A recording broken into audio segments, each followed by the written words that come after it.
Bravo, draga Sofija. Ovo je bio Adil iz Zagrli me. Prelazimo dalje, kad je ona u pitanju, nećemo ovoga puta ubrzavati ritam.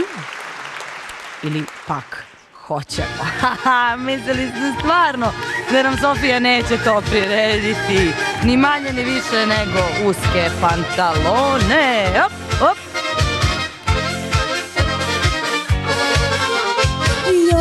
Što volim uske pantalone, takve nose samo primadone. Još što volim uske pantalone, takve nose samo primadone.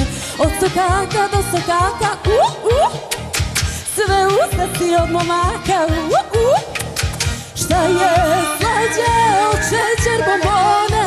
Uski pantaloni, uski pantaloni, Šta to krasi moje bele none. uski pantaloni, uski pantaloni.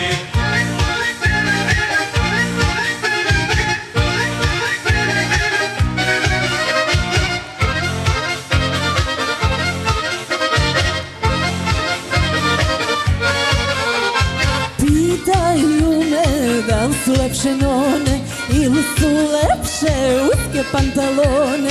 Pitaju me da li su lepše none ili su lepše uske pantalone.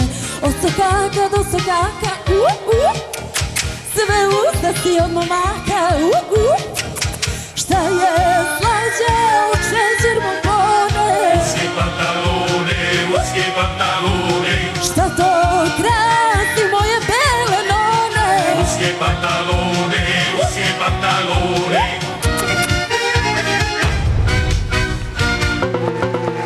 Da vidimo što imamo 3 ne i 1 da. Da li izbor pjesama ili šta je? Druga je bila kriminalna, ali se meni sviđa, jako je bilo lošo. Ti normalan. A zašto je ono kriminal, vrat, hardcore? 3 ne Čekaj, šta bre 3 ne, ste vi normalni? i 1 da.